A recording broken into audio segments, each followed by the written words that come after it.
حتى مؤتمر صحفي لا تصرح. ايش عندك تقوله؟ شنو اللي عندك تقوله؟ مدرب وفريق عشوائيات. وين سلوكك التنظيمي؟ لو باقي على السلوك التنظيمي والله هواي ارحم. وين اللعب كله عشوائي؟ جملة تكتيكية صحيحة من الجول للجول ما عندنا. عندك عناصر مرتبة ما تعرف تضبط العنصر الزين من المو زين، منو الاساسي منو البديل، تبدل بكيفك تطلع بكيفك، ما عندك مهاجمين، ما عندك وسط، ما عندك دفاع. من خطتك من تنظيمك وين؟ احنا غير نشوف اسلوب المدرب ينعكس على اللاعبين. لاعبين جايبين لك اساطير يخبلون وبعضهم مو زينين، مصر انت عليهم باقين على هالمنوال.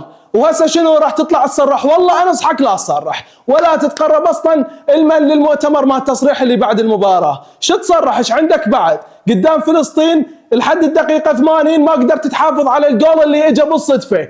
جول اجى بالصدفه، لا مبني ولا دراسه ولا تكتيك ولا اي شيء. على قولتهم ماكو حتى دبل باص. والله ما اعرف، انا اقول على هذا المنتخب اللي شفناه اليوم ويا فلسطين واللي شفناه ويا الكويت اي اسم من الصعود لكأس العالم، ولا ابي احيل احكي ولا شيء. سد